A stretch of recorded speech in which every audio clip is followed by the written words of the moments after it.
Laking pagsisisi raw ni Aling Yodisa na hindi siya nakapag-ipon nung kabataan pa niya.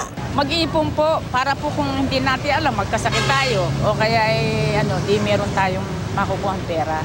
Kaya ngayon, ang anak niya si Joseph at kaibigan nitong si Patrick, kahit kakagraduate pa lang at naghahanap pa ng trabaho, nagpaplano na. Inisip ko na rin po sa bangko magtabi kasi yun po yung pinakamadaling paraan. Sa 100%, siguro 20. 20 sa investment, tsaka 20 rin sa bangko. Hindi raw talaga matatawaran ang kahalagahan ng pag-iipon o di kaya'y pagnenegosyo ayon sa isang financial expert. Maliban sa pag-iimpok sa bangko, pwede rin namang ilagak ang pera sa insurance o kaya'y pension fund. You have to start with savings, no? Because before you can invest your money, you have to first save a certain amount of money for it to participate in investment opportunities.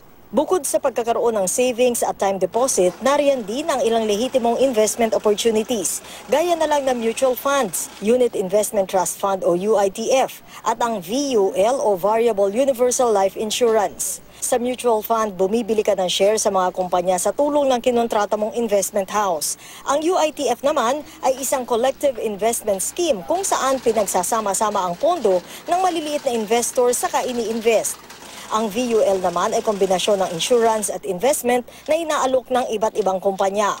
Maaari kang mag-inquire sa iyong bangko tungkol sa mga investment option na ito.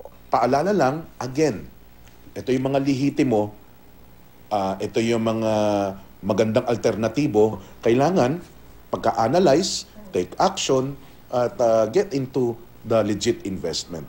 Para naman malaman kung lehitimo ang papasukang investment, dapat alamin ang background ng kumpanya, sino-sino ang mga taong nagpapatakbo nito, at ang mga negosyo sa ilalim nito. Kapag nakuha mo na yung lahat ng mga impormasyon na kailangan mo, ang susunod mong dapat na pagdesisyonan ay kung handa ka na ba na pumasok sa investment. At ang tamang diskarte daw, dapat yung pagbabagsak ng pera hindi sa iisang investment company lang, kundi dapat hati-hatiin mo ito doon sa mga matitibay na investment company. Sharian Torres, GMA News.